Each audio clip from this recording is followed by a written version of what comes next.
নমস্কাৰ বন্ধুসকল, আজি মই এনেকুৱা এখন মুভি এক্সপ্লেইন কৰিবলৈ আহিছোঁ যিখন মুভিত বহুকেইটা মানুহক এটা আইলেণ্ডত এৰি দিয়ে আৰু তাত এজন ছাৰ্ভাইভেল হয়। মানে এনে এখন মুভি য'ত পাবজিৰ নিচিনাই বহুত মানুহক এটা আইলেণ্ডত এৰি দিয়ে আৰু এজন ছাৰ্ভাইভেল হয়। এনেকুৱা ইণ্টাৰেষ্টিং ভিডিঅ' চাবলৈ আমাৰ চেনেলটো ছাবস্ক্ৰাইব কৰি বলক মুভিখন আৰম্ভ কৰোঁ।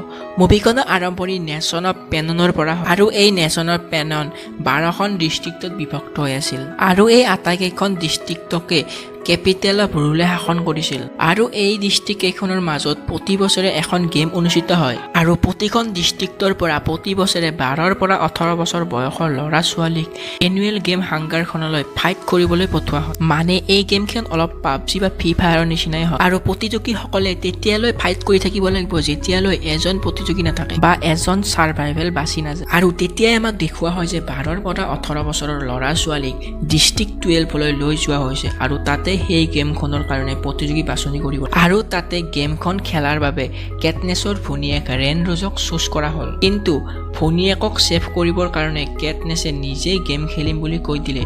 মানে ৰেন ৰজৰ সলনি তাই গেমখন খেলিব।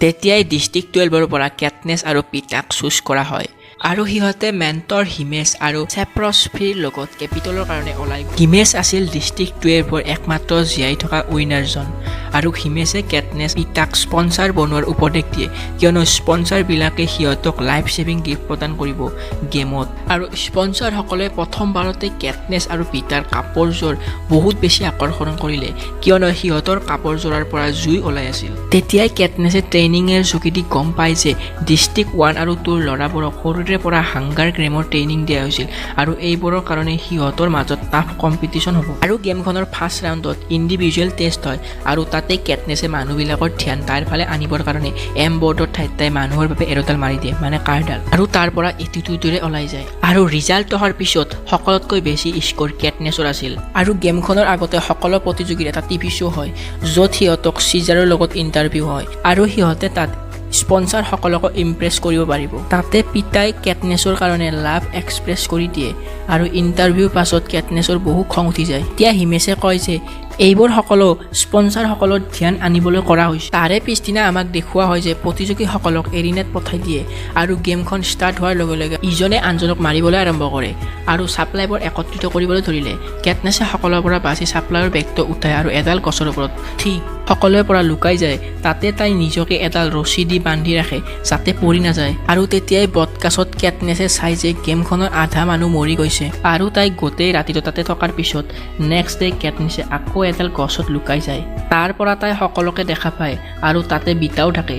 কেটনেছক এনেকৈ অকলে স্মাৰ্টলি গেম খেলা দেখা পায় হেড গেমাৰ মেকাৰ চেনকা ট্ৰেইনে সকলোবোৰ গছত জুই লগাই দিলে, যাৰ ফলত কেটনেছ অলপ জ্বলিও যায় আৰু তাই জোৰকৈ দৌৰি পানীত জাপ মাৰি দিয়ে য'ত তাই বেলেগ প্লেয়াৰকো দেখা পায় আৰু সিহঁতে তাইৰ ওপৰত এটেক কৰি দিয়ে।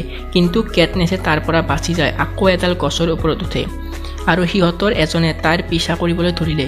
কিন্তু বিতাই এই বুলি কৈ তাক ৰখাই দিলে যে কেতিয়াবা নহয় কেতিয়াবা তাই তললৈ আহিবই আৰু তেতিয়াই তাইক আমি মাৰি পেলাম। আৰু ইয়াতে হিমেছে কেটনেছক ইনজৰ্ড দেখি বহুত টেনশ্যনত পৰিল আৰু স্পনচাৰ জমা কৰিবলৈ ধৰিলে। এতিয়াই ফাইনেলি স্পনচাৰ আহি যায় আৰু ৰাতি কেটনেছৰ ওচৰত ইনজুৰিত লগাবৰ কাৰণে মেডিচিন আহিছে। তাই সেইবোৰ লগাই অলপ ভাল অনুভৱ কৰে। পিছদিনাই ৰাতিপুৱা ডিষ্ট্ৰিক্ট 11ৰ য়ং ফিমেল ৰুহক আগৰ গছডালত হিডেন দেখা পালে আৰু সিহঁতৰ তলত বেলেগ প্লেয়াৰ থাকে। আৰু তেতিয়াই কেটনেছে পয়জন ফ্লাই ট্ৰেকাৰ বা এখন দেখা পালে যাৰ কামৰ খালে মানুহৰ মূৰ ঘূৰাই বা মৃত্যু হৈ যায়। আৰু কেটনেছে সেই বাঁহখন কাটি মাটিত পেলাই দিয়ে আৰু মানুহকেইটাৰ ওপৰত পৰি গ'ল, যাৰ ফলত এজন মৰি যায় আৰু বাঁহখন কাটি থাকোঁতে ট্ৰেকাৰে কেটনেছক কামৰে আৰু যাৰ ফলত তাই বেহুচ হৈ বাগৰি পৰে। আৰু তাই হাৰ পোৱাৰ পিছত দেখে যে ৰুহে তাইৰ বেণ্ডেজ কৰি দিছে। ইয়াৰ পিছত ৰু আৰু কেটনেছ ফ্ৰেণ্ড হৈ যায় আৰু একে টিমতে আহি যায়। কেটনেছে ডিষ্ট্ৰিক্ট 1 আৰু 2ৰ পৰা পঠোৱা ছাপ্লাইবিলাক ডিষ্ট্ৰয় কৰি দিয়ে আৰু ঘূৰি অহাৰ পিছত তাই ৰুহক এখন জালত ফাঁচি থকা দেখে আৰু ৰুহক মুকলি কৰি দিওঁতে এজন ল'ৰা আহি যায় আৰু সিহঁতৰ ওপৰত এটেক কৰিবলৈ ধৰে আৰু কেটনেছে সেই ল'ৰাজনক মাৰি পেলায়। কিন্তু পিছমুৱা হোৱাৰ পিছত দেখা যায় সেই ল'ৰাজনৰ ফালৰ পৰা মৰা কাৰডাল ৰুহৰ বুকুত লাগি যায়, যাৰ ফলত তাৰ ৰুহৰ মৃত্যু। ইয়াৰে পাছত কেটনেছে কেমেৰাৰ পিনে চাই মকিনজেৰ চাইন বনায়। সকলো ডিষ্ট্ৰিক্টৰ মানুহে এই চাইনটো দেখি উত্তেজিত হৈ পৰে। ইয়াতে কওঁ যে এই চাইনটোৱে ডিষ্ট্ৰিক্টৰ ওপৰত কৰা ফয়েলেছ এক্সপেৰিমেণ্টৰ মনত পেলায়। এইবোৰ দেখি প্ৰেছিডেণ্ট স্নোৰ বহুত খং উঠে আৰু ট্ৰেইনক আনৰেষ্টৰ কাৰণে ৱাৰ্ণ কৰি দিয়ে আৰু ইয়াতে হিমেশে কনভেষ্ট কৰাৰ কাৰণে ট্ৰেইনে এটা নতুন নিয়ম বনাই দিয়ে যাৰ কাৰণে যদি একে ডিষ্ট্ৰিক্টত দুটা মানুহ ৰৈ যায় সিহঁতে সেই দুয়োটাকে উইনাৰ বুলি ঘোষণা কৰি দিব আৰু এতিয়া কেটনেছে আগলৈ যাই থাকোঁতে পিতাক লগ পায় আৰু সি নিজকে শিলৰ নিচিনা ৰং কৰি লয় যাৰ কাৰণে তাক কোনো চিনি নাপায় পিতা বহুত ইনজৰ্ড হৈছিল এই দেখি কেটনেছে তাক এটা গুফালৈ লৈ যায় যাৰ ওচৰত স্পনচাৰৰ পৰা অহা মেডিচিন ল'বলৈ যায় কিন্তু তাইৰ ওপৰত ডিষ্ট্ৰিক্ট 11ৰ থ্ৰেছে এটেক কৰি দিয়ে আৰু তাইক ৰুৰ ফ্ৰেণ্ড লয়ে বচায় তাৰপিছত কেটনেছে মেডিচিন লৈ পিতাক লগাই দিয়ে আৰু পিতাই বহুত সোনকালে ৰিকভাৰ হ'বলৈ ধৰে আৰু পিছদিনা খাদ্যৰ সন্ধানত সিহঁতে চেৰি দেখা পায় আৰু সিহঁতে দেখে যে যাক খাই এজনী ছোৱালীৰ মৃত্যু হৈছে সিহঁতে গম পায় যে সেই চেৰিত পয়জন আছে ইফালে ট্ৰেইনে সিহঁতৰ ওপৰত জেনেটিকেলি মডিফাইড ষাঁড় গৰুৰে এটেক কৰি দিয়ে আৰু এজন প্ৰতিযোগীক মাৰি পেলায়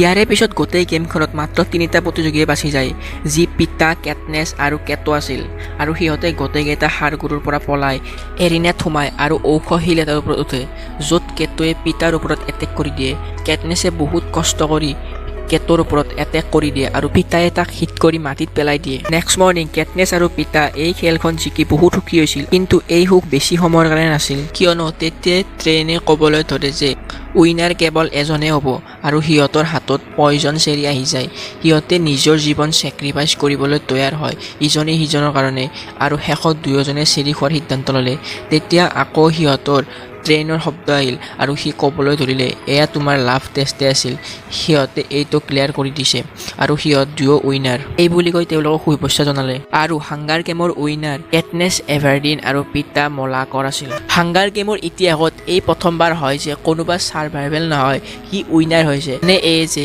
আগৰ গেমবোৰত এনেকুৱা আছিল যে সকলো মৰি যায় লাষ্টত এজন থাকি যায় আৰু সি গেমখন শেষ নকৰাকৈয়ে জিকি যায় কিন্তু এইবাৰ এনে হোৱা নাই এই দুজন ছাৰ্ভাইভেলে গেমখন শেষ কৰি উইনাৰ হৈছে আৰু ইয়াতে মুভিখনৰ অন্ত হয় আশা কৰিছোঁ আপোনালোকে লাইক শ্বেয়াৰ কমেণ্ট কৰি দিছে আজিলৈ বাৰু ইমানেই